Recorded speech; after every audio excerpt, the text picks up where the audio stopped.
Mark, welcome back. It's been a while, right? I mean, it's 17 months at this point. So what's the feel right now to be back? It's been 17 months? I think so. Wow. Time flies. How does it feel to be back? It feels absolutely amazing. Can't tell you how proud I am, how thankful I am to be back.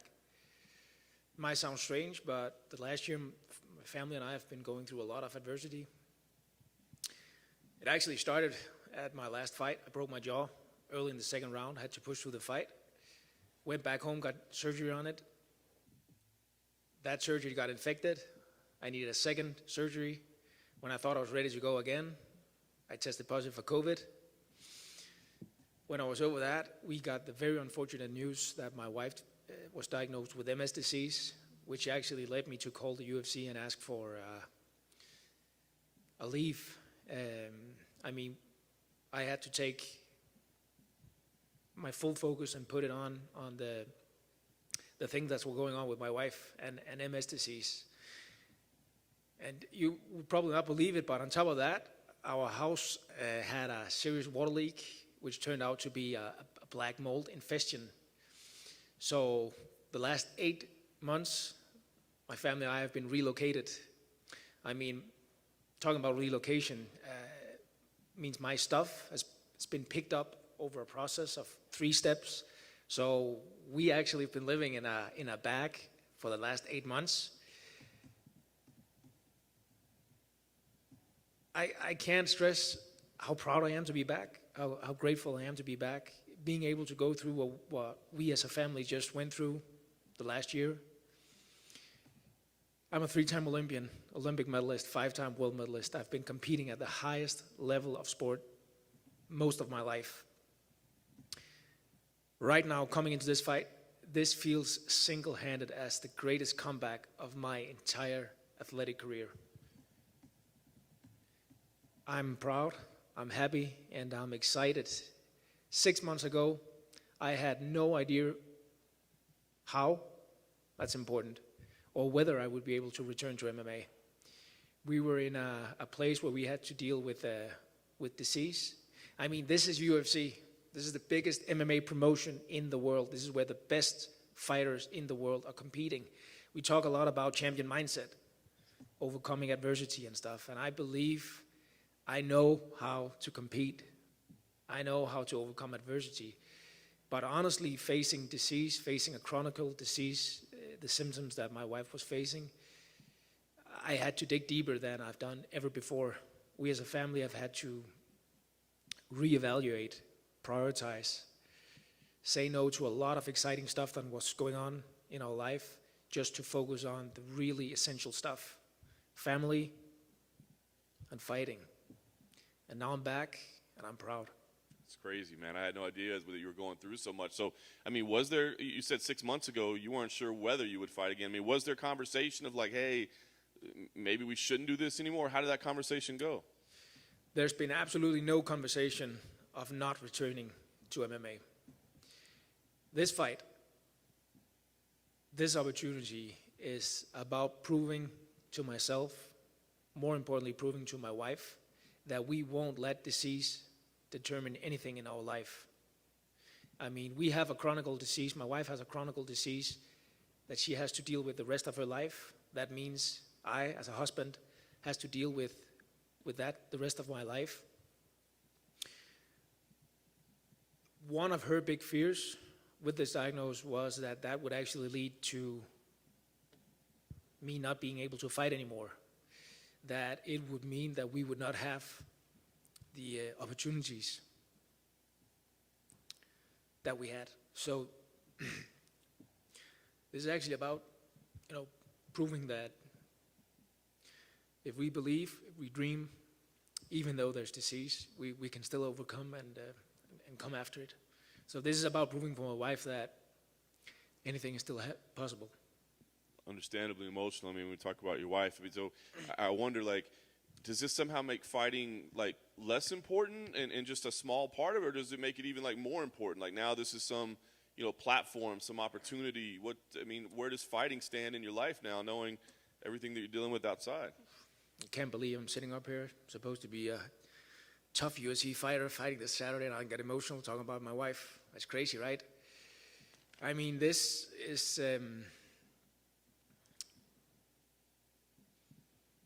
it's been a crazy period. I mean, it's been challenging, but at the same time, we've come out with new insight. As a family, we've bonded in a different way. I mean, we have to find, to put it another way, we have to find a way to make the last year the best thing that happened in our life. And right now I'm back. I have a fight. It's about going out there and then performing my best.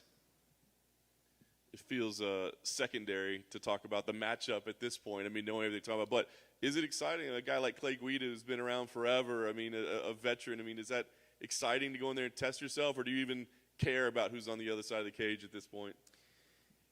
I don't really know how to answer that, but imagine 6 months ago looking in a wall infested with black mold, knowing that you had a wife that you with MS that you had to help through this process. No real way back to MMA. Like standing in that position, that situation, and then being here right now, facing a legend of the sport, Guida.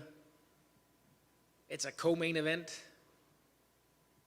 I mean, I can't believe a lot of the things that happened on the journey that I've been on the last 3 years. This is really my third year of full focus on MMA, and I can't believe a lot of the things that happened the last 3 years, but this definitely is a step up. I mean, massive opportunity. Given everything I've, been going through, honestly, being back, having the opportunity right here, talking to you about a fight this Saturday, that's all that matters. Proud and grateful. Very nice. Last thing for me, I mean, obviously, as you said, Olympian, champion, and I'm sure you came into MMA hoping to be a champion as well. But is that the goal now? What is the goal of the career? It seems like everything has changed now. So is it still about chasing championships, or is the point of the career something different now? So from day one in MMA, I've tried to find the right setup. My ambitions in MMA are just the same as they were in wrestling. I want to be the best in the world, ultimately be the best version of myself. And I believe if I develop my potential to my fullest, I will be able to go out there and compete with the best MMA fighters in the world and beat the best MMA fighters in the world. Some of the struggles that I had to overcome moving from wrestling over to MMA is finding the right setup. I mean, I've been fortunate enough in a long career in wrestling to visit the United States, Olympic Training Center, Colorado. I've been in Iran, I've been in Japan. I've seen how the best wrestlers in the world train. I've seen the setup, the facilities, the coaches. And, having an ambition of becoming the best in the world, you need the best people around you. You need the best setup. You need a lot of things that will work out. And I've been searching, and this camp, I flew out to Scottsdale. I joined the Fight Ready team at the same gym as Triple C Henry Cejudo is working out at. And I've been absolutely amazed about the camp that they're running down there. I mean, I don't know how I ended up down there. I flew out to Vegas as soon as I got, which is a funny story, as soon as I got the offer of this fight. That was on a Wednesday. Thursday, I get a call from the UFC saying, you need to come to Vegas right now because your P1 visa expires. And my wife's actually telling me, well, go get it. So Sunday, same week, I fly out. I land in Vegas Sunday night. I have jet lag, 3 a.m. Eric, the captain, coach of Henry Cejudo, Patricio Pitbull, he calls me. He says, I just finished a big event here. Can I come over for coffee? 3:30, we have a morning meeting. Probably the earliest morning meeting I ever had. And he says, Mark, I think you should consider coming down to Scottsdale, look at Fight Ready, see what we have going on here. I think that would be a great fit.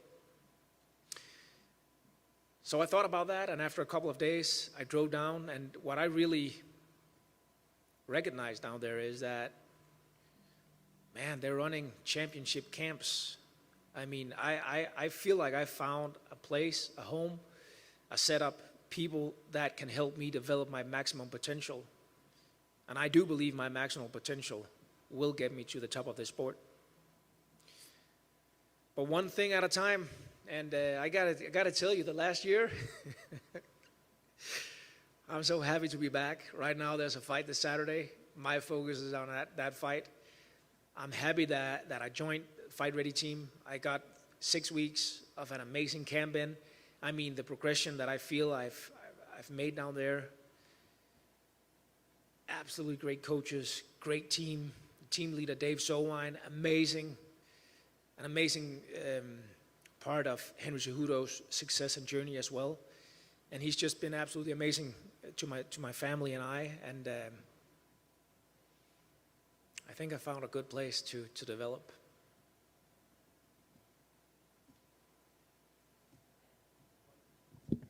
I'd like to get your thoughts. A lot of people look at Clay, you know, of course they see his crazy striking style, but he also has wrestling as well. You know, obviously some people might look at you and say, oh, well, I have Olympic wrestling, or this guy, the wrestling's going to be not even close. But what would you say, and how would you rate Clay Guida's wrestling skills? I'm going to show you how good Clay wrestling is on Saturday. I think that's the best way I can describe it. I come from a Greco-Roman background, which is what I've done my entire life. And Clay has folk style, freestyle.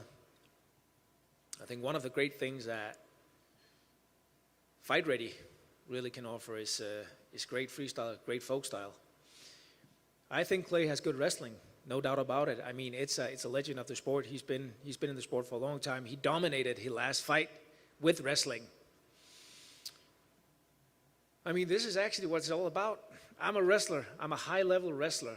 I'm in the UFC to compete with the best in the world. I mean, I'm fighting Clay Guida, the carpenter. You know what I'm saying? This is about competing. It's about going out there and testing. I'm looking at putting on my best performance this Saturday.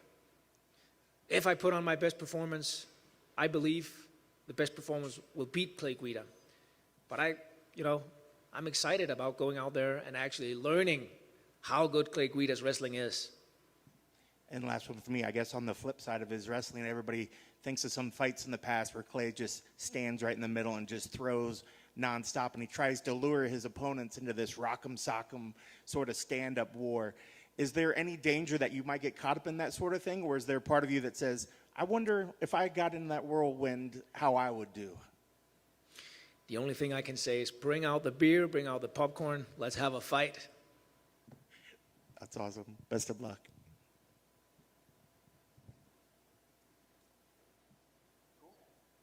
Awesome. Thank you. Thank you so much, guys.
What's up, y'all? What's up, y'all? What's going on?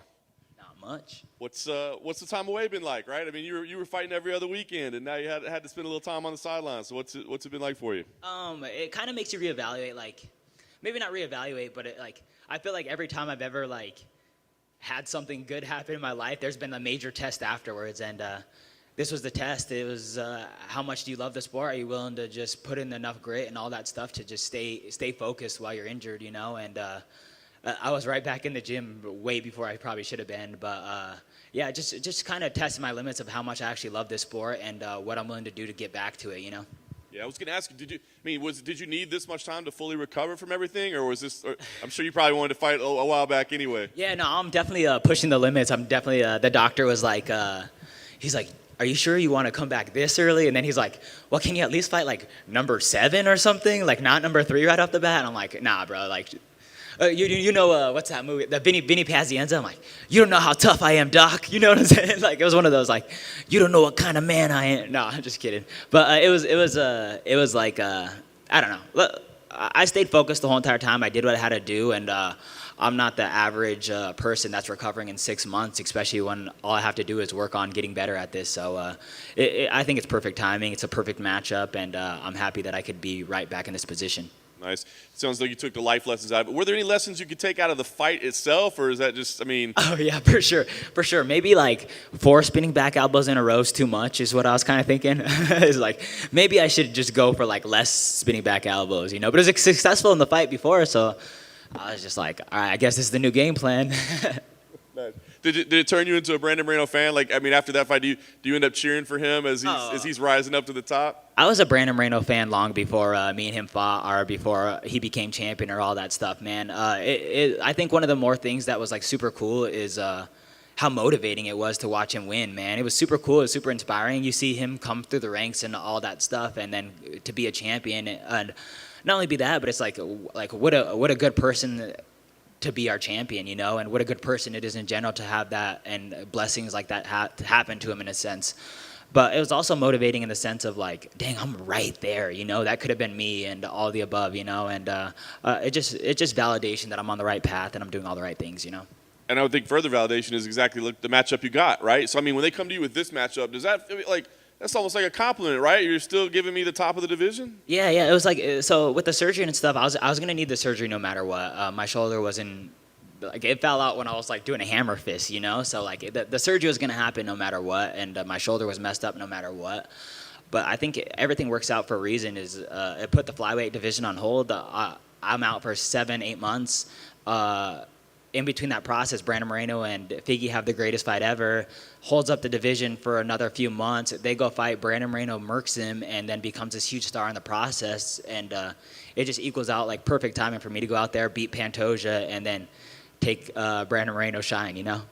I like it. Talk about Pantoja as an opponent. I mean, is there anything that he does in particular that impresses you, anything that worries you? What do you think about him?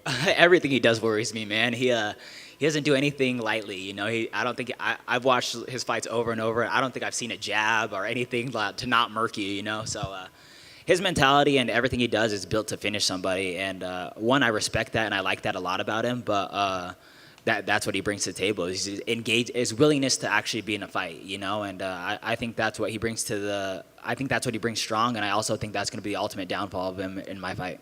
Nice. Last thing for me, I mean, we talked to Brandon just a couple weeks ago, and he's like, man, I don't really see a clear contender right now, but he mentioned a lot of names, you know. So are you thinking, hey, if I win this fight, I can put my hand in the air and say, man, I see right there? Yeah, this whole entire fight for me is all about making a statement on everything. It's just that I should have been the champion. I could have been the champion, and I'm going to go out there and be the champion by the end of this year. So this fight's not only about winning, it's just making all-around statements. Is that, one, I should have been the champion. I should be the co-main event at the very least of this fight. And then after this, I want to fight in front of a goddamn crowd because I put it all out there, man. I'm probably one of the tallest persons in this division, and I choose to brawl. You know, I choose to go out there and engage. I could pick people apart and run away the whole entire time, but that's not how I fight. I go out there and I go try to get finishes. I try to get 50K bonuses, and I try to go home as soon as possible.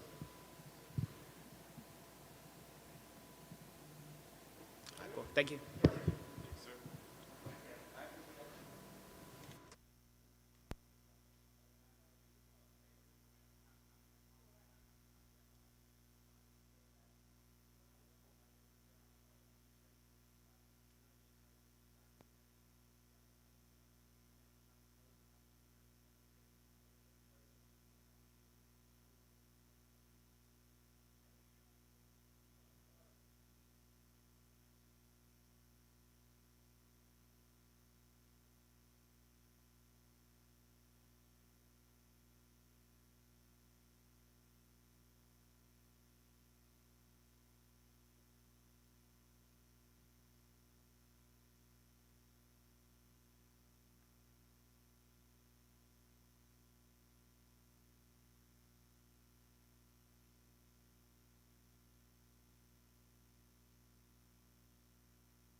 You know, Kelvin, back again, four months later, third time this year. I mean, you don't mess around. What's the feel like for you right now? yeah, no, feels very comfortable right now, for sure. Walk number 20, I think you posted the other day, right? I mean, does it feel like a milestone for you? Yeah, it kind of does. You know, walk number 20, not a lot of people get here. And, man, I want to do 20 more, you know, so hopefully we get through this one and, you know, we start something new after this. Very nice. Obviously, not the original matchup, but what made you put your hand in the air and said, get me in there with another absolute killer in the division, right? Yeah, I felt, you know, this time they gave me 10 weeks or 9 weeks, you know, so I said, why not? Let's actually get some real time to prepare for a good fight, for a top fight. And that's exactly what we got, you know, and thankfully we got it. And yeah, man, this is by far one of the best camps that I've had in I don't know if I want to say my career or my in a few years. I don't know. But honestly, it feels great. The preparation that we had for this camp was just unlike any other camp that I've had, and you know, that's where my confidence lies right now. The confidence lies in the preparation that led up to this fight. You know, I did a couple different things. I went out and trained with Henry a couple times for a few weeks, and I got to pick his brain. You know, we get to spend a lot of time and hang out all the time, yeah, but times where we actually get to sit down and I get to pick his brain in the way that we did then. I don't do it too many times, you know, and I got to pick his brain. I got to learn from him, and he got to show me how he structures his training. And you know, this guy's a winner. You know, behind the Triple C facade, you know, there's a really intelligent competitor.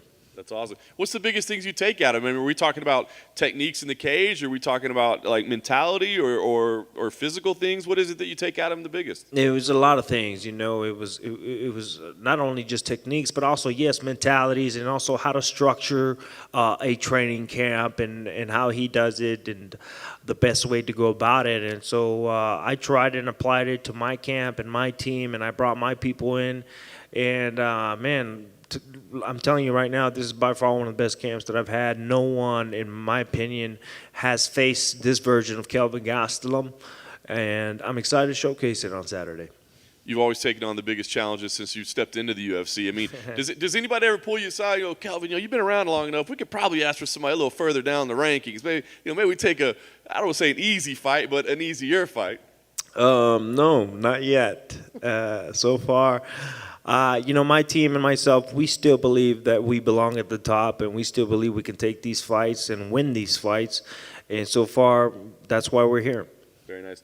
You talked about the importance of having a full camp, though. Do you feel like that's kind of the method going forward is maybe we don't jump on these last second ones, maybe we give ourselves full preparation? Right. That was another thing. You know, the time to prepare for it was just night and day, you know.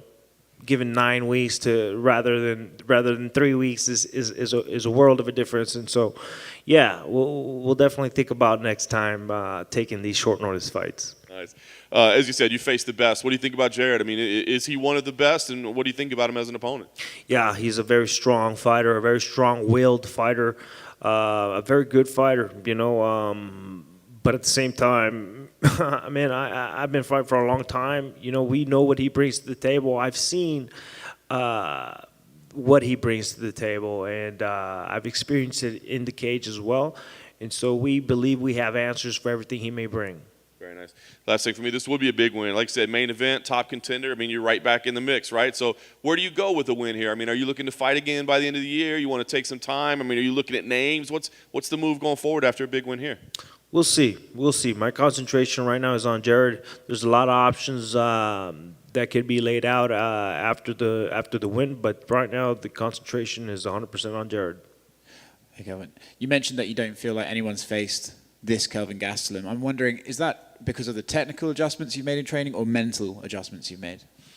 I'd say it's everything. It's a combination of everything: mental, technical, just overall everything.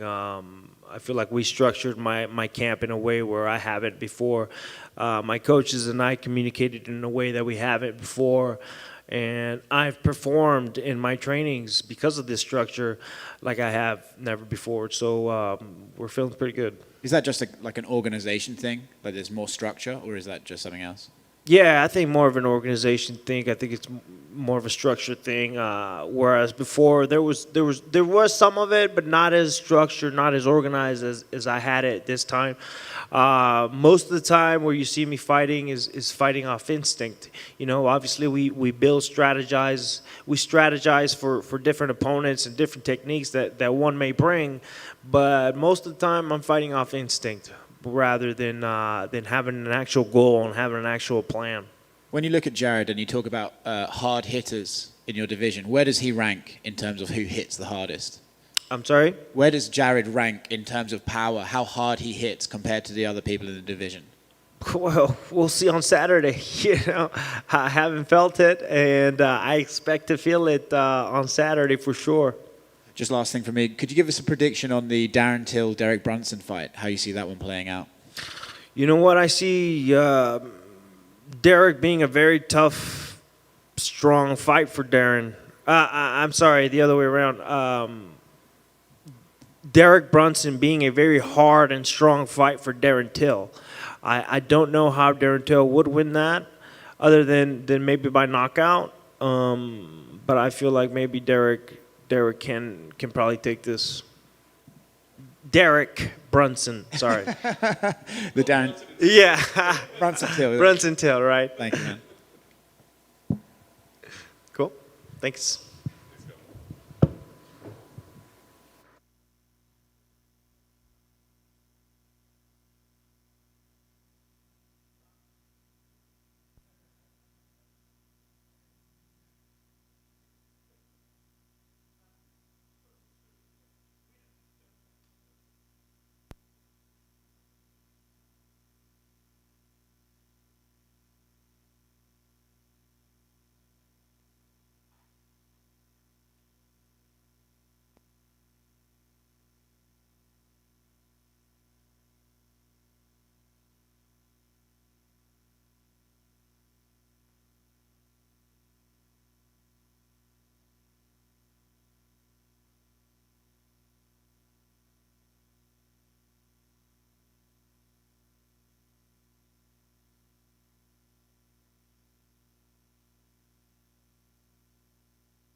Austin coming off a win always feels good, right? What'd you Yeah. take out of that last fight? Yeah, like you said, winning's always good. It's easier to come back with the pressure, less pressure of, coming off a loss. So, I was happy. There's always room for improvement. So, that's what I've been doing, is trying to get better and win again. Very nice. About 4 months. I mean, was that about right for you, or were you hoping to do sooner, later? What did you think? Yeah, I was actually hoping a little sooner. My manager actually called me like a week or two after the fight. I was like, hey, I got another fight for you. And originally he said July, and then the date was mixed up and it was August. But it worked out. 4 months is a good time off, good time to improve and work and get better. So.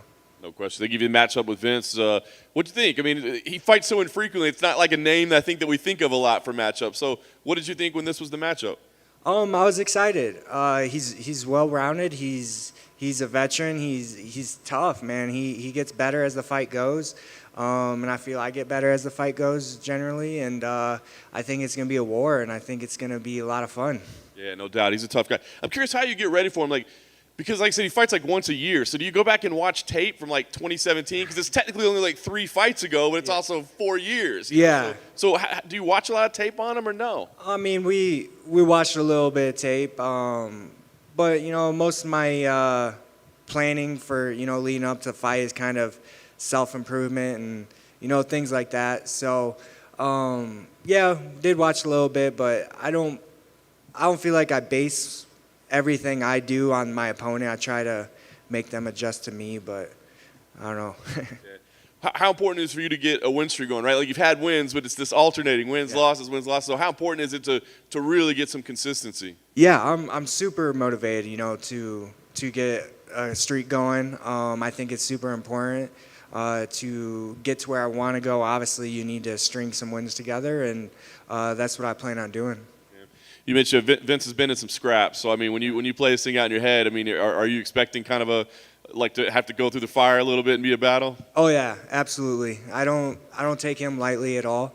I think he's like I said, he's tough. It's gonna be a 3-round war is what I've been planning in my head. If it plays out where I can get a quick finish, even better. But I'm definitely planned and ready for a 3-round war. Nice. Last thing for me, like I said, it would be your first win streak in the UFC, right, to get it going. So moving forward, what would you like to do? I mean, a big win here, another 4 months and get another fight, or a little time off? Are there names, dates? What makes sense moving forward? Win here, fight again. If I'm injury free, I'll fight as soon as I possibly can. It doesn't matter to me. I like to stay busy. I feel like the more busy I am, the better I get. So we'll see how it goes after this fight.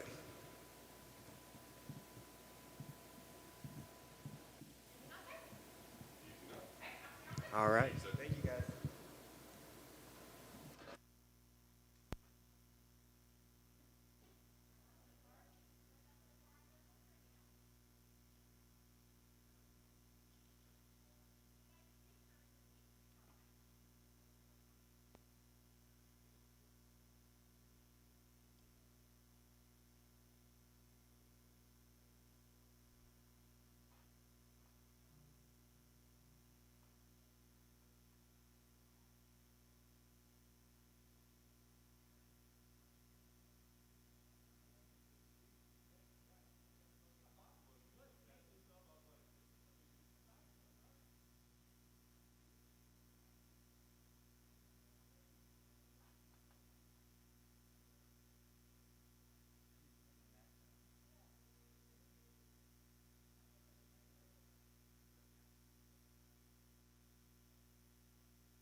Well, Chase, I know last time out didn't get the result that you wanted. I'm curious kind of what you took out of that fight.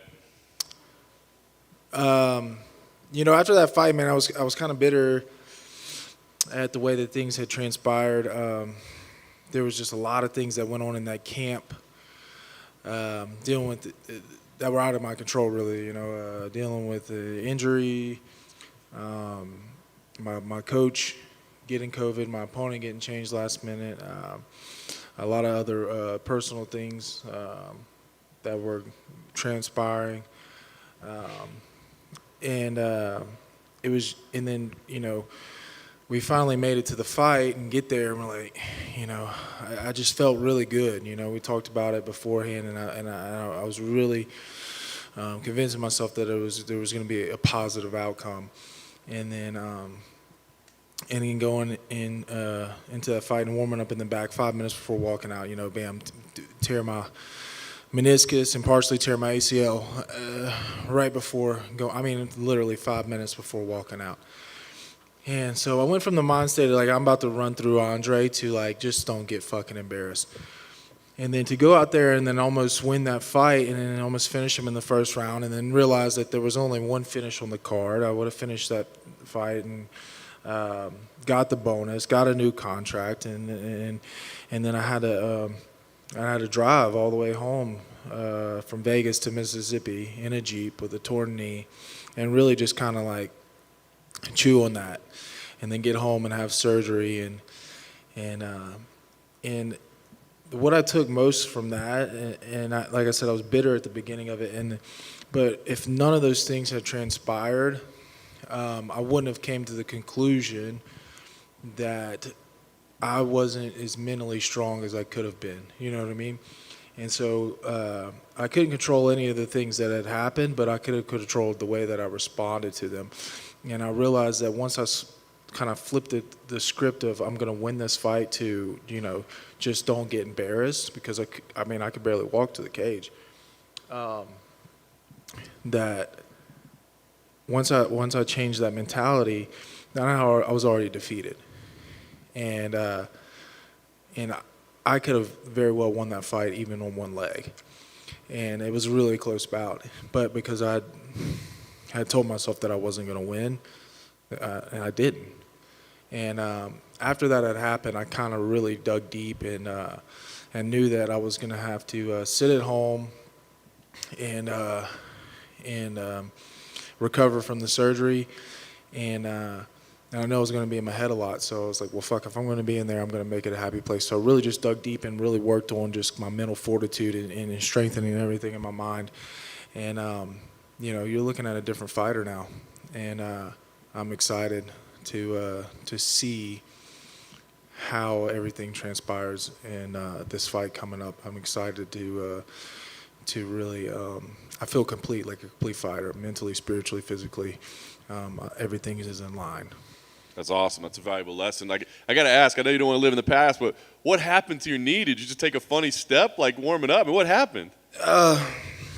So I'd injured it actually in training camp, and I came to Vegas, rehabbed it, and then 2 or 3 weeks before the fight, re-injured it again. So the meniscus is a kind of it's a tricky kind of tendon. It's one of those things when your leg moves a certain way, that cartilage will get caught, that tendon will get caught in between where your knee bends, your femur and your tib, and so especially when it's a complete tear. So they call it a bucket handle tear, and so when I just stepped to throw a little kick, hitting pads in the back, and that knee just caught.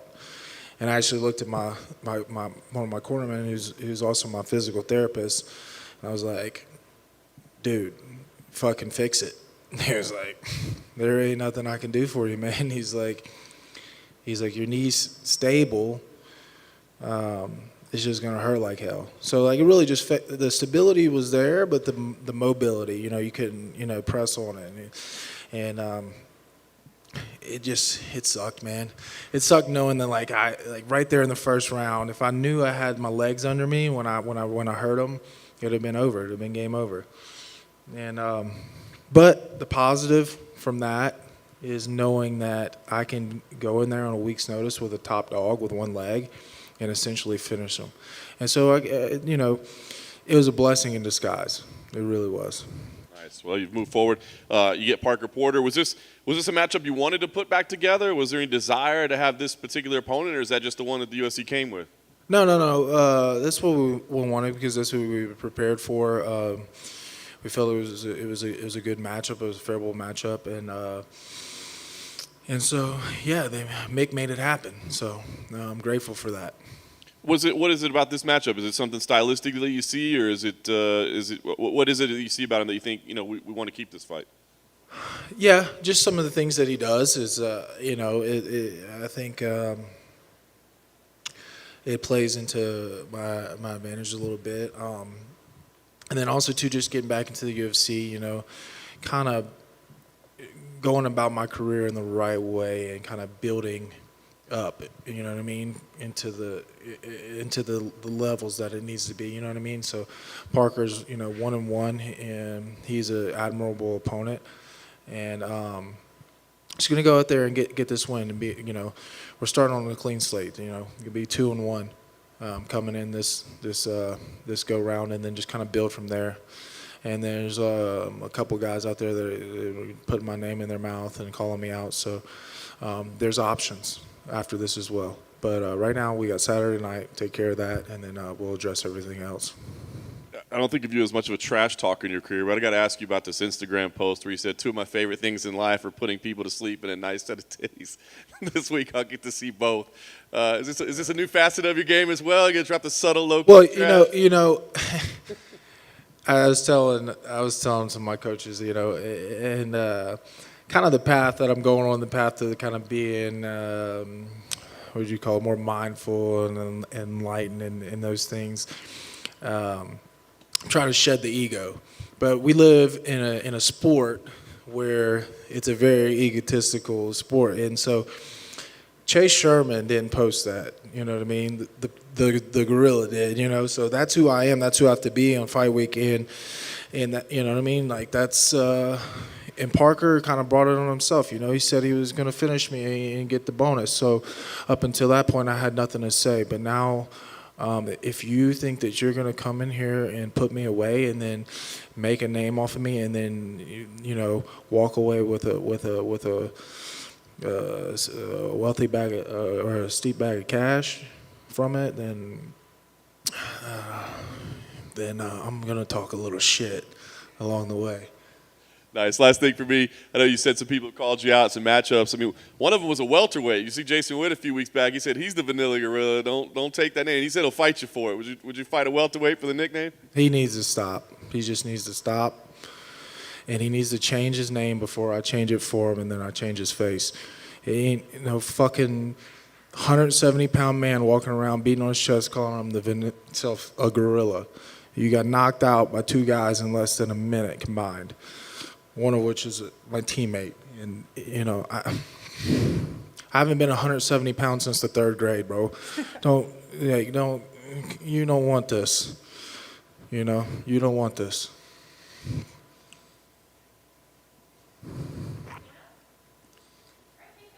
All right, thank you.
Jared, good to see you. It's been 10 months to get back here. I guess talk about the time away, kind of what it's been like and what the focus has been like for you.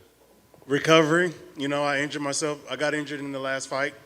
The first attempt at surgery didn't take. It was declared a non-union. So we had to do the surgery again with some added medical wizardry, magic stuff. They did a bone graft, gave me a bone stimulator to help with the thing. So, you know, just focusing on recovery, focusing on not getting too far out of shape. And with the help of the physical therapist, you know, implementing a strength and conditioning regimen at the same time as recovering the arm, it was great. So it was fun. It was another step in the journey, if you will, as opposed to a hitch in the wheels or a step back or anything like that. Yeah. Was it concerning at all, right? I mean, you're a professional athlete. Your body is your product. And they say, hey, by the way, this thing ain't healing right. Does that get a little bit scary? It absolutely was. It wasn't fun to go and see the x-rays and see that the bone wasn't quite healing as fast as I thought, you know, but I'm not a professional. It was my first time experiencing or seeing anything like that. I trusted my doctors, you know, my surgeon showed a little concern, but, you know, he had to do his job to keep me from, you know, flipping out and doing anything crazy. So, but, you know, he didn't sit on it too long. Usually they wait a whole 6 months till they make that declaration, but he saw that we don't want to.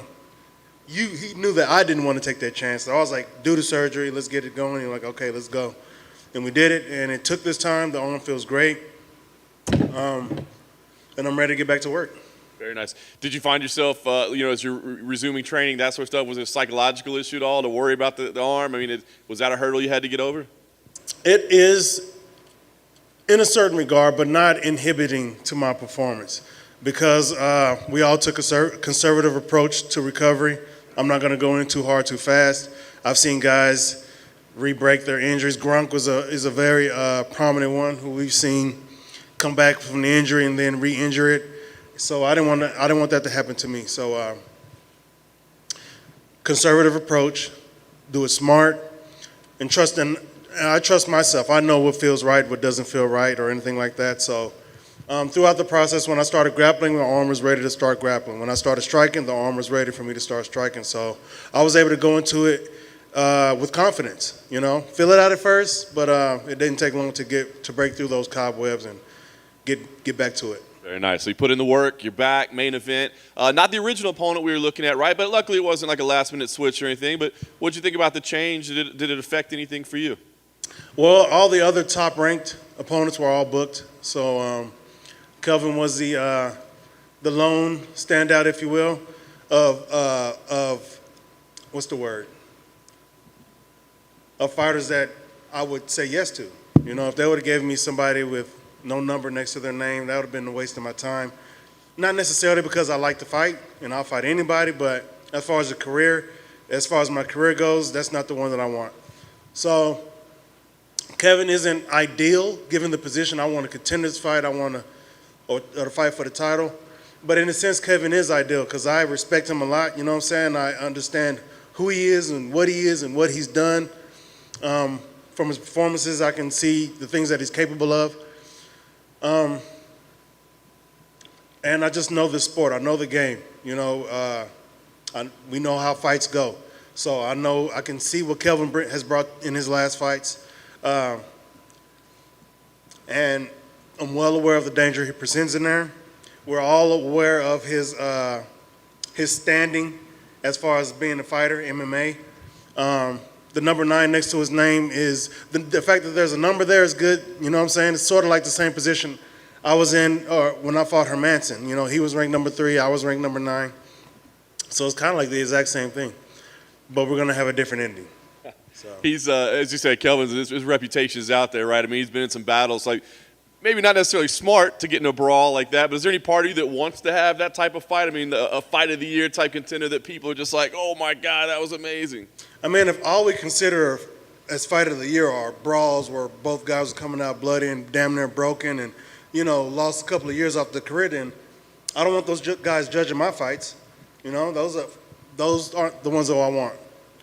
You know, those aren't the credentials that I want, you know. So for me, I consider myself an intelligent striker.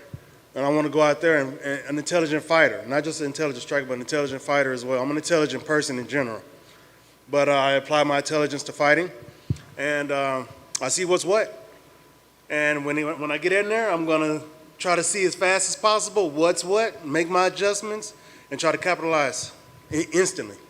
Nice. Last thing for me, you talked about it, man. You want to fight for the title, man. You had a ton of momentum behind you, the setback, but now you're here again. So what do you think? I mean, do you feel like you're starting again and got to build your way up, or do you feel like, hey, I can pick up that momentum I was on right back? You know, one good performance, and I get to talk about titles again. As far as my energy goes, I'm picking up right where I left off.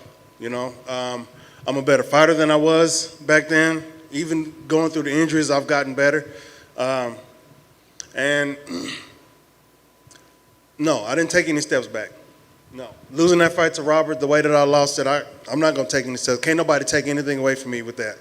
So luckily, the people who book the fights, cut the checks, you know, they see that as well. So I'm glad we got competent people running the show, and not the guys who want to see bloody ball out brawls and stuff like that. You know, it's entertaining as well. Who knows? I mean, I can throw down too.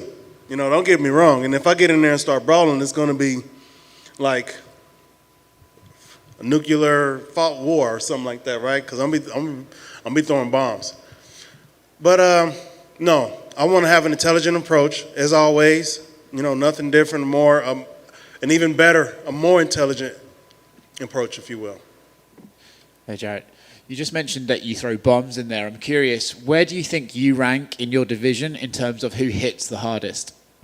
Who hits the hardest? Ugh. Who hits the hardest? To be honest, I don't really think it matters who hits the hardest. This is a matter of who hits hard enough. And all of us can do it hard enough. The question should be who can do it the most efficiently, and without getting hit at all. And that's me. You mentioned about the Rob fight. When it comes to fighting for the title, is there a preference? Would you rather fight him to get that rematch, or to fight Israel to try and beat Israel, knock him off the top? Whoever's got the belt. Yeah. You know, the fact that it's Izzy right now, you know, that's who I'm aiming at. If Robert gets the win, if Robert gets the title, then that's who I'm aiming at. The fact that he beat me back in October is not going to factor into it or anything. I'm not, like, vengeful or anything like that. I'm not salty that, you know, he won. So he didn't really beat me, you know. The judges did. So he just broke my arm, landed some nice shots, you know, survived. It's funny to hear you say he didn't beat me. He just broke my arm. That's kind of funny here. No, it's dead serious. It's the truth. I'm curious. Time ran out, and the judges declared him the winner. I'm curious who you have winning in the Darren Till-Derek Brunson fight that's coming up. I don't pick fights. Okay. I don't know if you guys knew that or not, but I don't like picking fights. I can break it down, you know, but that would take a while. I don't favor any of them in any way. They both have the skills to make it happen. Derek can grapple with the best of them. We've seen Darren defend grapplers' advances. They're both good at striking. They both have their styles, you know what I'm saying? So you have 1 + 1, you know, let's see what we get. Let's see what that equation, what that equates out to. Thank you.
Trevor, it's been quite the journey to get a fight, and I don't even know if we'll have a fight yet, right? I guess we could keep our fingers crossed at this point. But I mean, what has this time been like for just rescheduling and changes and all this for the past couple of months? Man, it's been crazy. I've just been trying to fight. I flew all the way from Guam, and I need to fight, man. I could have easily took my little money and went home and said no, but, you know, I got goals. I'm here to fight, and the goal is to get a fight and go home, and that's always the goal. I'm here to be the best guy in the division. I'm not just here to join the party and then go home and say I hit the UFC. So I'm here to fight, and I'm still trying to dig for that fight. That's awesome. How difficult has it been just you're always trying to peak for this one day, right? And that day keeps changing. So how difficult has that process been, just keeping yourself in the proper shape? Yeah, that's been the hardest part, just dialing in. It's been hard. I had about 6 names this particular fight, so it's been a real roller coaster. But yeah, man, I got a good team behind me. They tell me to stay focused. My boys are very strong-minded, so am I, and it's all about the strong mind at this point. We believe we have all the tools to fight anyone in the division, so at the end of the day, we can't just say that. You know, when it comes to a new opponent, we have to believe that. So that's all I'm doing. I'm believing I have all the tools, and no matter who's in front of me, I believe I can give them a tough fight. And, you know, yeah, the outcome could come any way, but like I said, I'm here to fight. I flew all the way from Guam. My family, everyone was here for the first time of the fight when I was supposed to fight. They're still here right now, so we want to fight, and the goal is to get a fight, and we're going to get this fight. That's awesome. Do you even bother scouting the names anymore? Like when they give you a name, do you look them up and see what kind of fighter it is, or are you just like, yeah, just give me somebody? When they gave me this new name, I didn't really look it up. I was like, man, I just need a fight. Yeah, I look up my guys. I see where I need to change my game to all the time. Some guys are talented in different areas, so I got to hit them with something different. But for the most part, yeah, I have my skill set. I have some tools I've been working on for this fight, and I got to just implement my game plan and go out there and get it done. So you do tweak the game plan a little bit for each opponent, or do you just go, well, hell, at this point? Of course. I never fight one opponent the same. If you're fighting every opponent the same, then you're going to get exposed sooner or later. So I never fight one opponent the same. Maybe I might break out the same skill set because I see he was the same as my last opponent or opponent that I fought in the past. But no, I don't fight any opponent the same. And if they have the same style, maybe I might be able to use that style again that I used to beat him. But no, you don't want to fight anyone the same. How far is the trip from Guam? How long does it take to get here? About 22 hours. What's the route that you have to go? I go from Guam to Hawaii, Hawaii to Los Angeles to here, and then, or it can be Guam to Japan, Japan to Los Angeles, which is that 14-hour flight, and then another hour flight to here. So yeah, it can be quite brutal, man. But when your mind's set up and you train so hard, nothing's gonna beat that. It's awesome. You said you got family with you. How much family's here with you? I got my brothers, my coaches. I got my cousin coming in. I have so many people coming in. I have my aunties in them here. Hopefully they come back on fight night. And I got my brother's kids, my brother's wife. Everyone's here right now, so we're looking to enjoy this Saturday night. That's crazy. So they had just kind of had to put their life on hold for a little bit too? Their life has all been on hold. There was more people here before. Some of them got jobs. They got to go back home. But, yeah, they're going to try and get back out here as soon as this fight is fully a go. That's awesome. So talk to me about the goal in the fight, man. I mean, you go out there, obviously we've seen you do spectacular things. I mean, do you go in with the mindset saying, like, I got to be spectacular, or do you just go in saying, I just got to pick up a win? A win is always good. Of course, I want to be spectacular. Who don't want to be spectacular? But, yeah, man, some of these guys see I got 6 losses. Like, I got 5 split decision losses. Like, I'm a 19-1 fighter. I fought around the world. I fought in more countries than any of these guys. I fought in 7 different countries. I know what it's like to do great and be mad at yourself and the outcome didn't go your way, but I feel like I won all those fights. So going into these fights, I feel like a 19-1 fighter. I don't care what anyone else says. I don't care if they say, Trevor, you have 6 losses. I'm 19-1 when I go out there. And yes, I bring that mindset into the fights. A lot of these guys say Trevor don't have a high output or what. Like, These guys aren't pros. I'm a pro. I take my time. When I see the opening, I'm going to capitalize on the opening so they can go out here and do whatever they want. I'm a pro. I take my time, and I'm going to find my opening and chance to get the fight done. That's awesome. Last thing for me, I mean, obviously you just want to get this fight under your belt and get home, I'm sure, but are you thinking about what comes next? I mean, knowing that what you've had to go through for this fight, are you trying to like spend some time at home and chill for a bit? Or are you like, hey, let's turn around, do it quick, build the momentum? What's the plan moving forward? Well, I cut weight. This is my third weight cut for this month. Like, I've been on weight 3 times this month. Yeah, it's just been horrible. It's been horrible. I never kept my weight this low in my life. I'm proud of myself for that. But I probably want to come back in the November or December. Of course, I'll come back. I want to get 3 this year. I don't want to stop my goals. Like I was saying, this is a goal for me. This is not just someone that want to be in the UFC and be hip, hip, hooray. Like, I'm here for a reason. I'm here to be the champion, and I'm here to be the best.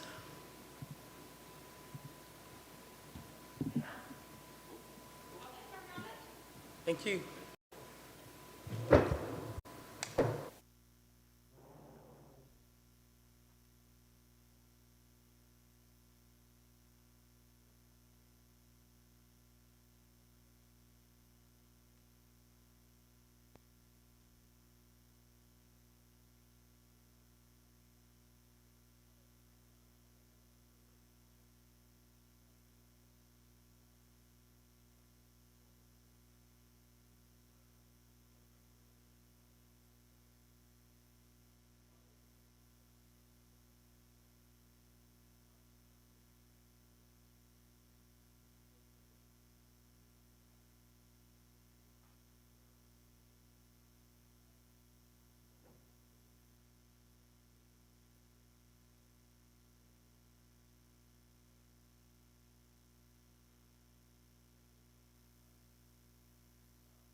Guys?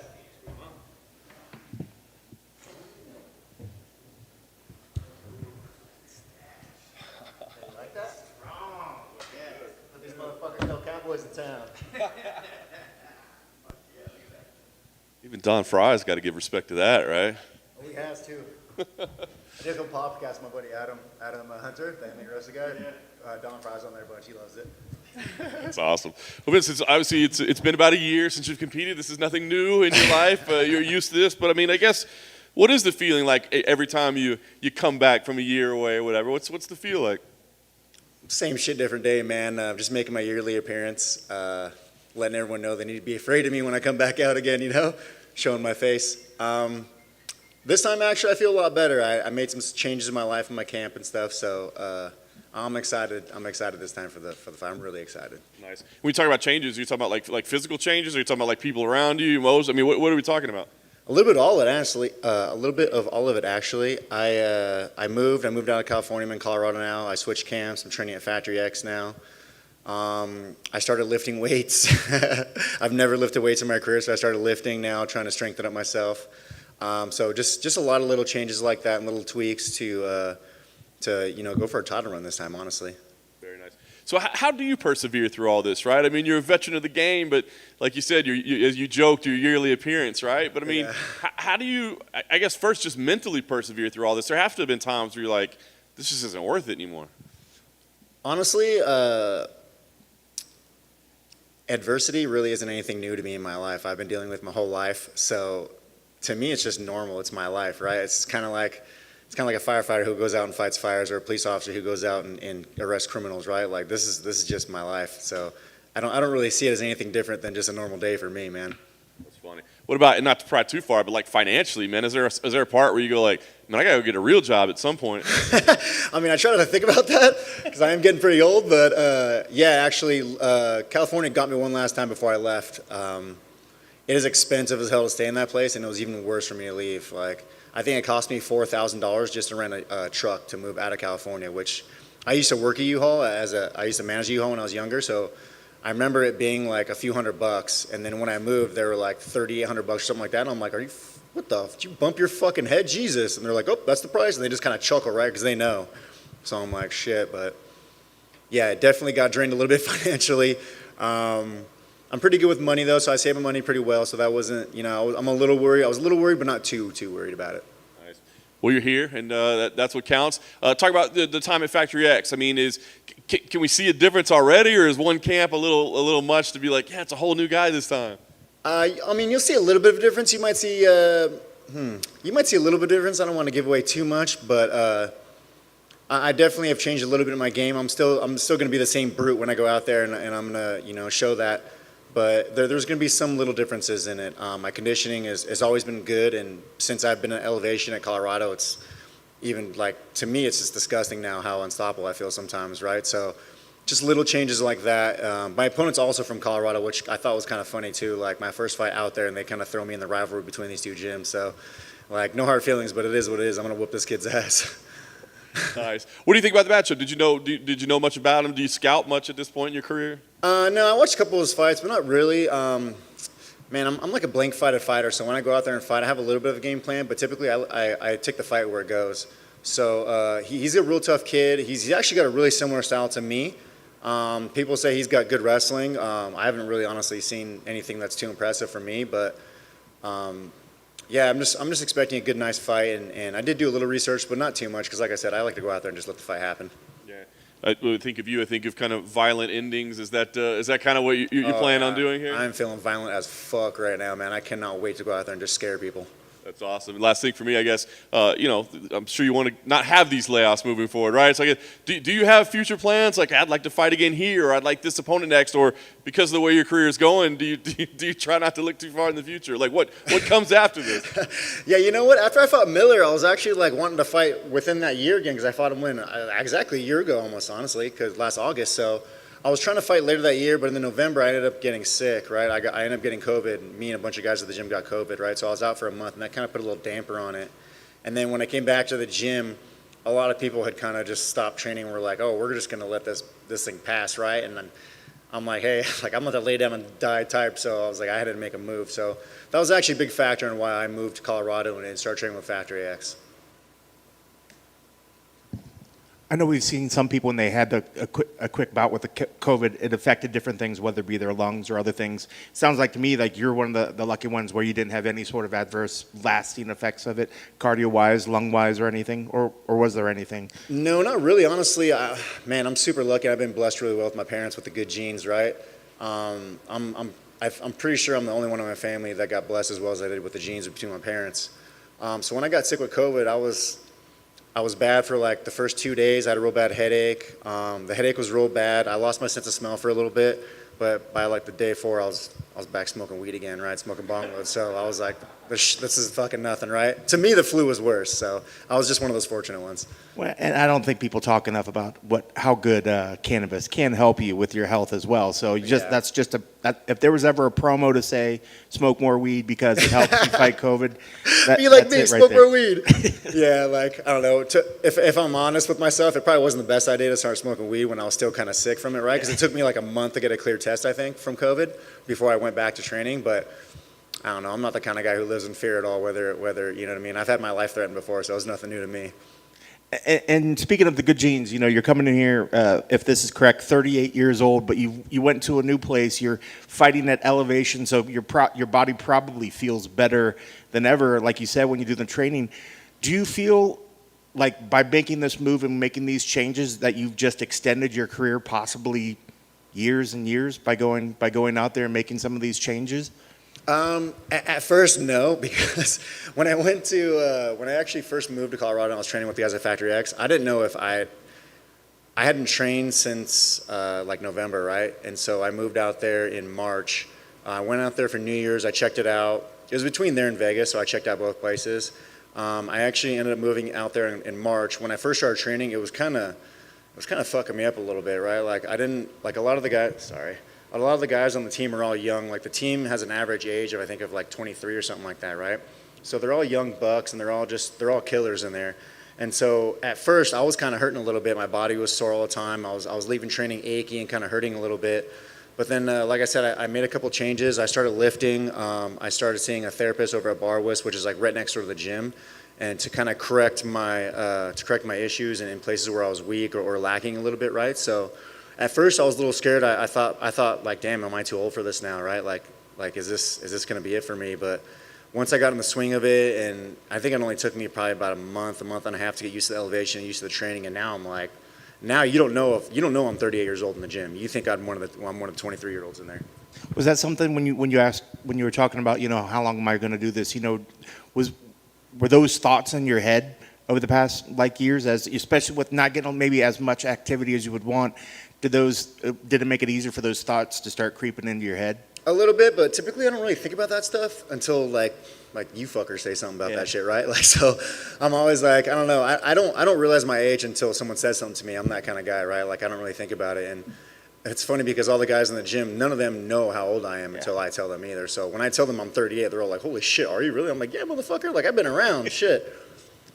And then I guess the last thing is when you were looking at whether you're going to go to Colorado or whether you're going to go to Vegas, what was the final decision? I'm sure there was other elements that weighed into why you chose that one location or the other, but what were you looking for between the two locations that ultimately led you to where you went? I was looking for mainly a comfortable home, and not the kind of comfortable home where I was too comfortable, but one that I would be uncomfortably comfortable. You know what I mean? So this is my thought process. Vegas. If I would have went to Vegas, it would have saved me a lot of money. I'd have the PI to go to, right? We get fed for free over there, the therapists, like all the training, the strength and conditioning, right? So there's a lot of resources. The cons of me coming to Vegas was I'd be basically training myself, going from gym to gym like I was in California. That was something I was trying to get away from. Ever since The Ultimate Fighter, I've been kind of training myself and just being a nomad, honestly, and just going from gym to gym. I trained at like 6 different gyms in California, and I was in my car for probably like an hour at a time driving to these gyms, right? So I was kind of trying to get away from that. I wanted to have someone to basically be on my ass, right? And so Colorado was the other option because of Alex Hernandez. He's a good friend of mine now, and he moved out there. And he was talking to me about it. I was telling him that I'm kind of like a little unhappy with it and I want to make some changes right now. I was talking to my manager, Jason House, as well.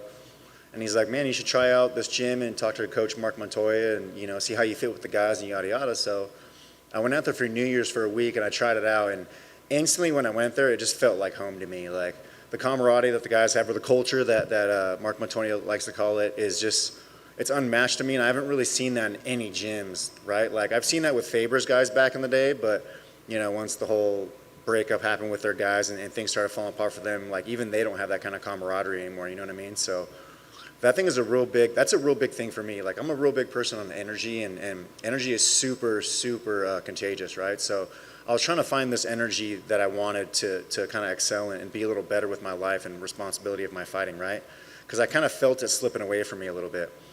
Colorado was definitely more expensive than Nevada, but not as expensive as California. So I was still kind of like taking a little bit of a hit, but not too much, right, money-wise. And then just like the comfort, like I said, and Coach Mark is really big on how can I say this, responsibility. So like, I'll give you an example. When I first started training there, these guys train at 10 in the morning. When I train back at home, I'm training at 11 or noon, right, my time, California, or this time now, actually. So they're an hour ahead. So they train at 10, which is like 9 o'clock for me, which I didn't even fucking wake up that early back home. Like, I'm a sleeper, man. I need my beauty sleep, as you can see. Like, I'm trying to keep this face young, man. It's working. So, yeah, right? So that self-responsibility. But I came to the gym one day, and I was like, geez, I want to say I was like maybe 3 minutes late, like 5 minutes late tops, right? And then I'm putting my stuff down. Everyone's warming up already. And Coach Mark comes up to me, and he's nice and calm, cool, collect, right? Like a real just chill, just bland face, right? And he's like, hey, what's up, man? I was like, what's up? He's like, you know, time of training? I was like, yeah, 10 o'clock. He's like, yep. He's like, you know the most valuable thing in life? And then I kind of sat there, and I was like, fuck, man, he's giving me one of these speeches. I'm like, time? He's like, that's right. He's like, if you're not 10 minutes early, you're late to me. I was like, fuck, you're one of those guys. I was like, shit, all right. So like that right there was kind of a kick in the pants for me, right? Like, and that kind of was like, okay, this is what I wanted. I was like, of course I was uncomfortable hearing that, because I'm like, you know, not to sound like a big shot, but I'm like, I'm in the fucking UFC, you know what I mean? Like, I don't need to be following what these lower guys do. But at the same time, I'm like, he's totally right. Like, stop being a fucking asshole. You need to be on time. You need to do this shit. This is the responsibility that you wanted to hold yourself accountable for. So that's what I did, right? And that was like a huge thing for me. And just, I don't know, ever since I've been there, I can't stop smiling, right? Like, I'm happy. Well, I guess last question and follow up a little bit of that. You went so much of your career, it sounds like you said, you went from place to place to place, but a lot of it were shaping it yourself. You were shaping your training. You were doing all that sort of stuff. It seemed it worked for you, but you know, there's a lot of other fighters that are out there doing the same sort of thing. But now it sounds like you found a place that you're enjoying giving the reins over to somebody else that you trust to do the process. When you see or do you have advice for other fighters?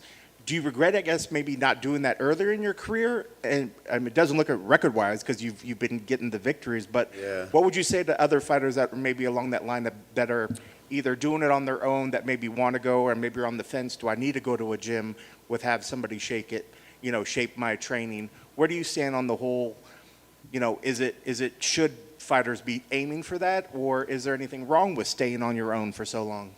Honestly, I think it kind of depends on the fighter. Like, it worked for a long time for me, right? And I was doing okay. Like, I'm still pretty successful as a fighter for that. I had a couple of hiccups and a couple of things that maybe I could have done better. But, I mean, in hindsight, I wish I would have done it a lot sooner, right? I wish I would have done that. But the only thing I could say to newer fighters or people coming up is just, like, when an old dog tells you something, just, like, try to take that as a piece of advice, right? Like, try not to take that too much as just a grain of sand, and try to actually listen and think that thing through, because I mean, had I known what I know now, I would have done it a long time ago, like I said. So, I mean, if it works for them, it works for them. But I don't know. It's hard to compare me to other guys, because I'm a different kind of breed of fighter, right? Like, I'm not an actual martial artist. I don't do this for the notoriety. I don't do it for, you know, any kind of status or anything like that, right? I fight because I'm an angry bastard, and this is my way of channeling that anger, so I don't get arrested for it anymore, man. So, and it's kind of nice getting paid too, right? So, like, that was kind of my thing. But I would say just be comfortable with being uncomfortable, and when people tell you, like, hey, you're fucking up, or you're doing this or do that, like, actually listen to them and take advice from that, because people who are around you who actually care, when they tell you things like that, they mean that kind of stuff, right? And so that was something that I kind of just took for granted a little bit. Awesome. Thank you so much. Best of luck. Thank you. that it? Dios.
not everybody all at once, guys.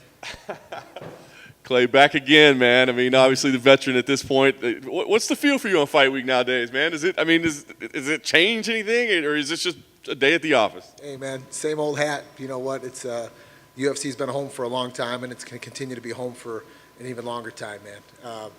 I still remember back. I've been saying this in interviews. I remember back to our first walk at October 14th, 2006, man. UFC 64. The headliners were Rich Ace Franklin and Anderson the Spider Silva. The co-main event was Kenny Florian and Sean Shirk, and there were so many great bouts on that card. And to be the second fight on that card, we were following Kurt Pellegrino, and he had submitted not Rafael Assunção, his brother, and then we got this rear naked choke right after that.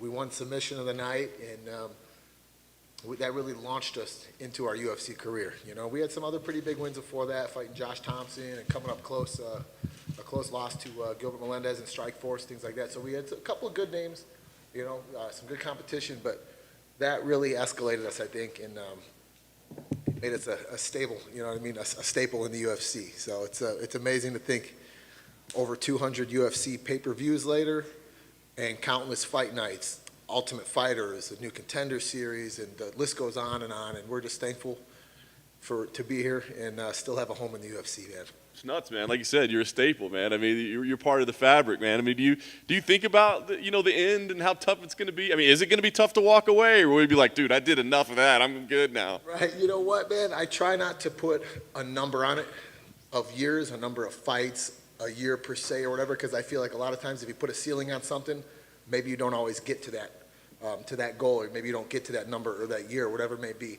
So as long as I'm having fun, I'm going to be in there swinging and putting on a show for the fans, because they deserve it more than anybody. So, yeah, every athlete's, profession, comes to an end at, sometime or another. You know what I mean? It's just, look at Michael Jordan. You know what I mean? The dude could probably still throw on the shoes and go put up 30 points in a game right now. You know what I mean? But it's amazing to see what guys like him have done still in the sport, and they're always around it no matter what. You know what I mean?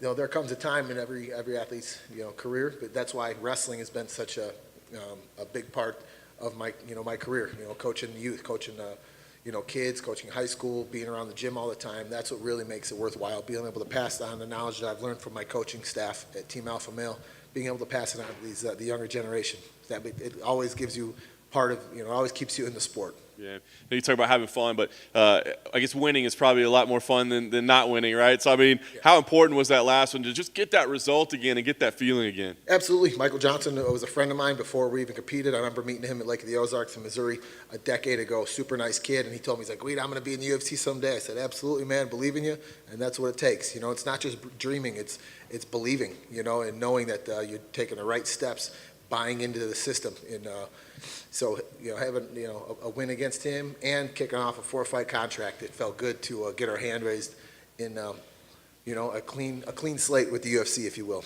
No doubt. Then you got this matchup. I'm curious because at first I thought it was kind of a weird matchup, right? Because he's kind of new to the UFC, and then but then I thought about it. I'm like, but wait, Olympic wrestler, man. So what did you think when you heard this? Were you like excited about it, or did it seem weird to you too? I tell you what, man. The first thing I saw was a text message of a picture of this big old yoked out dude with the medal around his neck, all jacked up, man, bald head and veins popping out of his neck, and we were like, oh man, all right. And then you know what? We just we put our head down and we said we're going to go to work and we're going to put a hurt on this guy. And the reason I like this matchup so much is because we're not wrestling the Olympic silver medalist Mark O. Madsen. We're simply fighting the inexperienced mixed martial artist in Mark Madsen. And I probably have as many fights as him and all of his opponents combined. And we know a little something about MMA wrestling too. I'm not sure if those guys have checked the stats lately, but we've taken a couple guys down in our day in the cage. Yeah, I was going to ask you about that. Like, I mean, it would seem, as you said, you're the vastly more experienced fighter. I would imagine the striking's a lot better. But is there a little bit of inside of you? It's like, I'm going to get at least one takedown on this guy. You're damn right. Absolutely, man. I'm going to do it for all the wrestlers. Team USA showed out at the Olympics a couple weeks ago, man. Bunch of medals, a couple of golds, man. The men's and women's team. It was awesome. So we're going to carry that flag for USA. That's awesome. Did you watch the USA Wrestling at all, and what did you think of that performance? And do you see Gable Stevenson talk about maybe coming to the UFC? What do you think? You're hoping that happens? Absolutely, man. I consider him the baddest man on the planet. You know what I mean? And I know Francis Ngannou's up there right now. Gane is up there right now too. But I tell you what, man. Watching training videos of Gable, I've been watching him since he was in junior high and high school. You know what I mean? And seeing him just come through these ranks and just destroy people. And to be up 23-0 for all of his opponents in the Olympics, and then to be down in the finals, and to be able to come back against such an amazing competitor that he was up against, a multiple world champ, an Olympic medalist, and for him to stay so poised, you know, and just so flawless in his victory, and just put those points up so quick, and then when he mat returned the guy out of bounds, just like spiked him like the dude was a feather. It was unreal just to see. He's far beyond his age. You know, he wrestles, you know, he trained with Brock Lesnar. I heard he ragdolled Lesnar. I mean, obviously there's an age difference there, but still, it's Brock Lesnar. Let's be serious, you know. So I think the sky's the limit for that guy. To see him in the cage one day, I wouldn't want to be on the other side of him. That's awesome. Last thing for me, I mean, look, we know what kind of fight we're getting when you step in there, so we don't have to ask. It's going to be exciting. But let me ask you, win streak. This will be a big win, co-main event, you know, Olympian. Like you said, starting this new contract, win streak. So what is the plan for you right now? What are the goals right now? Keep plugging away, having fun, doing what we've done. You know, gold is always in our sights. The 155-pound division is more stacked than it's ever been, you know, but I believe we've always been one of those guys, you know, we've been close to the top, you know, number one contender fights against Ben Henderson, you know what I mean? We've knocked off some big names who were either world champions or former or prior world champions, whatever you call it. But I think a fight like this gets us at least back towards the ranking system. Not going to say we're going to break the top 15 by any means, but 155 is stacked. I love being part of the most dominant, exciting, you know, competitive division in the UFC. And man, I'm just blessed to be out here, healthy and having fun, and we get to do what we love every day in and out.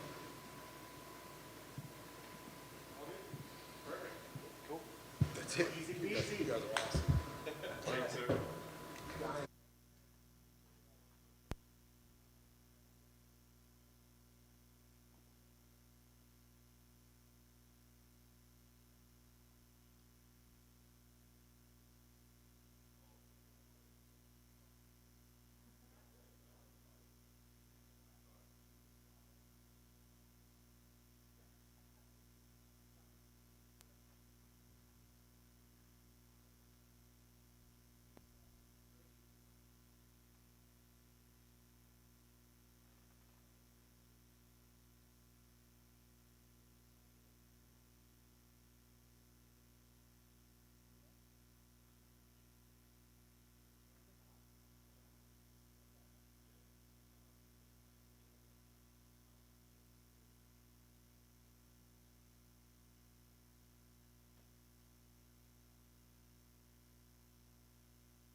Boy, you had to take some unexpected time off, I guess. Yeah.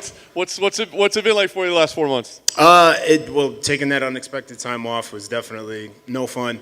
I was laid off due to COVID, unfortunately, and thankfully I made a full recovery. I haven't had any lasting effects or anything like that, and I had just been right back to the grind after I was feeling ready to work. So, yeah, I'm ready. Very nice. I know everybody's experience with COVID was a little different. I mean, was it difficult for you at first, or I mean, how was the process? It kind of like knocked me on my ass for like 9 days. I was fortunate enough I didn't really have any respiratory issues or, like I said, long-lasting effects. I didn't lose my sense of taste or smell or any of that. But I was like exhausted the whole time. Like I pretty much slept all day long. We'd kind of like wake up, go pound a bottle of Pedialyte, and then go downstairs and sleep on the couch, and then wake up and do the same in reverse back up to my bed for like 9 days. And I just had this really like bad back pain that just like to the point where I couldn't sleep unless I was popping some Tylenol. Crazy. We're glad to hear you're healthy. Were you, I mean, is this kind of the perfect timing for you, or were you were ready sooner, or what did you think? I was ready before I got sick. I felt great. I felt just as good as I do now, if not, if now I feel even better because I essentially had a full fight camp and then didn't have to recover from actually fighting and then went right into another full fight camp. So I'm feeling the best I've felt in a real long time. That's awesome. And you get the same opponent, right? Was that a priority of yours? I mean, did you want to put this matchup back together? I didn't think it was really a priority, but it definitely makes things easier without having to like switch up the game plan or really change the training around. We really just kind of like repeated the same process, and then also I feel like it gave me a little bit of an advantage getting to see him fight more recently. Yeah, I was going to ask you, did you watch that fight and think like, I was supposed to see me out there. I would have had that guy. Yeah, it was killing me, man. I was like, damn it. I should have been there. That should have been me. Like, it was eating me alive, man. I was really bummed out that I couldn't be here for that. Did you make any adjustments by watching that? I mean, did you go, oh, you know what, we probably should do this differently, or we should tweak this, or did it just confirm, like, hey, the game plan we had is good? It pretty much solidified everything that we had originally planned, and, we really didn't change anything. I don't know if you had much interaction with him. He came in here early. It seemed like he had a little chip on his shoulder. He was a little upset at you. Said that he's taking it personally. You said you were going to go in and get a bonus check off of him. And have you had any interaction with him? I haven't had any interaction with him. I think we passed each other going to the lobby to the hotel. That was about it. There's nothing personal, and it's not that I'm just think I'm going to score a bonus check off of him. It's just I think we're all trying to get that bonus check. That's big money for most of us coming into this. So. It's a game changer, and we're all striving to get that. Nice. What do you think about him as an opponent? I mean, I guess at heavyweight, like everybody's dangerous, right? I mean, is there anything in particular he does that concerns you, or is it just, a dangerous opponent? No, I think, like you said, anybody at heavyweight, anybody over 200 pounds can, knock you out at any given time. I think stylistically we're going to match up well for a really entertaining fight. I don't think it's going to go to a decision like it did with my last fight or with his last fight. I think we're both going to come out there and look for that finish.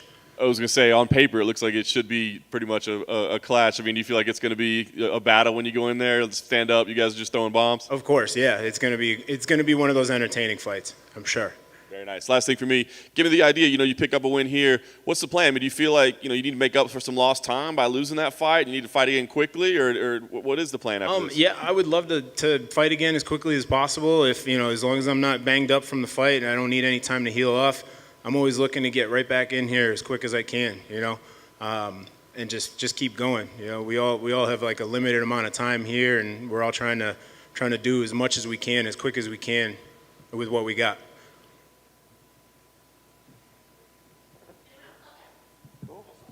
Good. Thanks, guys.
It's been about 6 months, I think, since the last performance. A great one there. What's been the focus in the time since? Yeah, I want to fight like 3 times for a year. This is my second fight in that year, and I think if I won, maybe I can make the title shot. Maybe 2021 is a good year for me, yes. But first I have a good challenger in Saturday. Royval is a excited fighter, and when UFC gave me this fight, I really appreciate because he fight like me. Is a good style. He come to fight like it's not just for a score, you know. He's come to fight to prove himself, and I think Saturday, me and him is gonna make a big show. Nice. Has it been frustrating that you didn't get to fight sooner? Were you hoping to fight sooner than now? I think it's a good time. It's a good time for me. It's a good time for bringing my family come back to U.S. Make good decisions, and a good time for my camp. I can back to the gym, help some friends have big fights. In America Top Team, every time you're busy, you have guys fighting every week, and when I have fight, a lot of guys come to help me, and when I don't have fight, I want to help that guys. I want to see more fights for my gym in UFC too. Nice. With this fight, like you said, should be very exciting. Do you want it to be kind of a back and forth fight of the night, crazy fight, or do you want to go in there and dominate and make a statement that you deserve that title shot? Yeah, of course, everybody come to the fight to dominate. I think that's the plan. But after my fight with Davidson Figueiredo, I think I'm a better fight now. I'm fight more smart. I'm not just come to fight. I come to win. It's a game now. MMA is changed too much for some years, you know. Now it's a game. It's not just about to fight, you know. It's a game. You need to know when you're going to score. You need to know what about the judges thinking about when you fight, you know. And when I fight Capé, I prove that, you know. I prove I can fight like a smart game, you know. Yeah. Brandon Moreno said recently, you know, he doesn't see a clear number one contender. There's a lot of people that could maybe be a contender. So if you win here, do you feel like you deserve that title shot? I think Brandon say that because in the flyweight division, you have good guys. Everybody know that. Every fighters in the flyweights know that. Every fight, like a number 1 to number 10, you have big challenges. The number 10 can win the champion, you know. Everything changes all the time. You see Brandon Moreno. I fight with Brandon Moreno in the tough show. And when Brandon Moreno is number 16 in the house, you know, it's like the last guy on the show. And I'm the number 1. And when I fight with him, it's a war, you know. And everybody, the guys from the house thinking about, hey, Pantoja is not too good because he's make a tough fight with this guy. And this guy is number 16.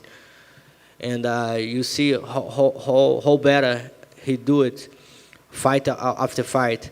And when I fight with him again in the UFC cut him. And now he back to the game and he back like for champion, you know.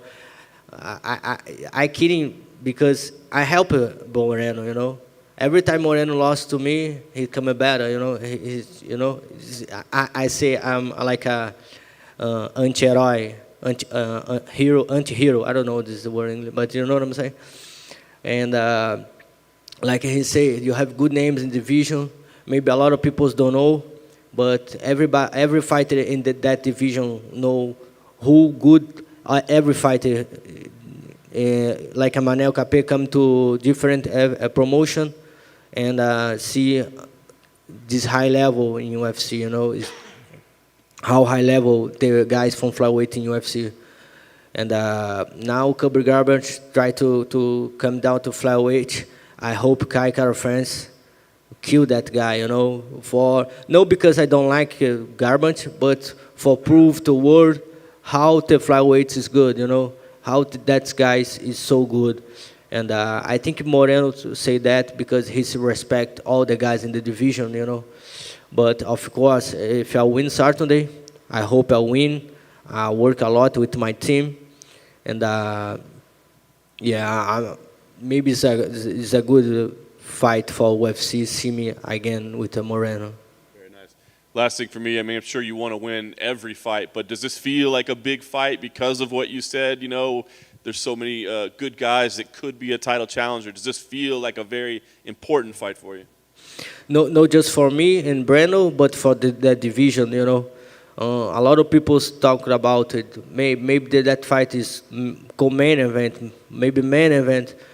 I think the flyweight deserve that, you know. Maybe it's time to put the flyweight in another level, you know. And me, Breno, Royval, I think thinking about same. Let's go to prove to all the world how good that division. Brandon, Fala. Pantoja, tudo bom? Né? Beleza, irmão. Você está com o Brandon Royval. O que fazer para vencer essa luta? O que você está esperando dele como adversário no octógono? Ele tem um recorde não tão expressivo, mas ele fez grandes lutas. É um lutador que vem crescendo muito, luta após luta, ano após ano. Para mim vai ser um desafio muito grande. E eu acho que eu tenho que ir e ser o Pantoja de sempre, mas com esse pouco a mais que eu estou tendo ano após ano. Né? Eu estou fazendo 3 anos agora na América Top Team, eu evoluí muito como lutador lá. Eu digo que eu de lutador passei a ser um atleta, né? Com treinos, diversos treinos. Você tem, né, na América Top Team os melhores lutadores do mundo. A gente tem um nível muito alto lá, então você se prova cada vez mais. E toda vez que você olha para o lado, tem alguém treinando muito duro. Então, isso faz com que você puxa ainda mais o seu level, entendeu? Então, eu acho que no sábado eu vou poder mostrar o quanto que eu amadureci. Você é o número 3, vai enfrentar o número 6 do ranking. Vencendo essa luta, dá para pedir o cinturão imediatamente? Vencendo essa luta, no caso que eu não sou de pedir nada, eu acho que a gente tem que fazer por merecer.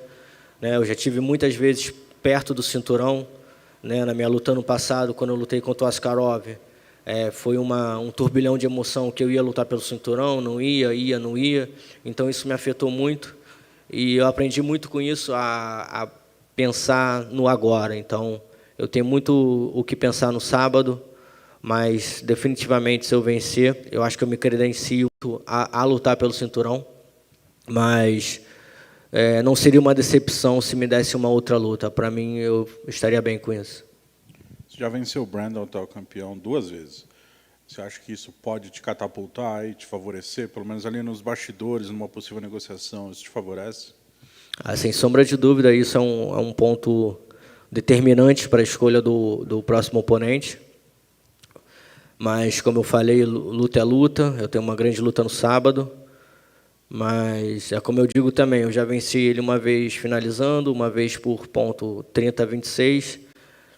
Eu acho que na terceira é para eu nocautear e pedir música, né?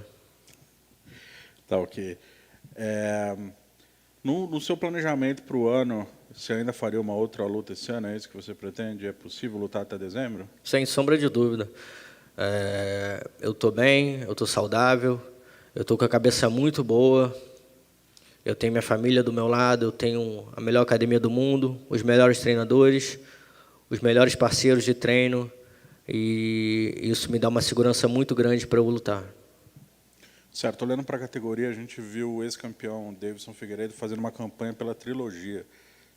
Seriam 3 lutas seguidas entre ele e o Brandon. Você, como atleta da categoria, um dos top 5, faz sentido para você? Ou você acha que estagnaria a divisão ou ele fez por merecer, ele merece essa chance? Eu acho que se fosse para ser feito, teria que ser feito logo, porque realmente senão você tranca a divisão. Né? Eu acho que os dois estão saudáveis e eles podem lutar prontos. Mas, como eu falei, se fosse para ser feito, que fizesse logo. Eu acho que o Davidson merece, né? Por tudo que fez, não só como campeão, mas pelo que ele fez para chegar como campeão. Ele deu show em todas as lutas que ele fez. Ele é um lutador muito excitante para todo mundo ver. E eu, como lutador, acharia completamente viável essa trilogia, mas que se fosse feita logo para realmente não bloquear os outros lutadores, né? Maravilha. Última, então, para mim, por favor, eu vou pedir para você mandar um recado para os fãs que vão assistir a luta. O que eles podem esperar do Pantoja, não só para essa luta, mas também para o resto da temporada 2021? Vocês podem ter certeza que hoje eu sou um atleta muito mais maduro, muito mais consciente do meu papel no UFC, do meu papel para o Brasil. Então, eu quero muito agradecer toda a força, em especial para a minha cidade, Arraial do Cabo. A gente lutou muito para chegar aqui, muitas pessoas me ajudaram para chegar até aqui, e tudo vai ser feito por essas pessoas também. Yep. Yeah, that's it. Thank you, guys.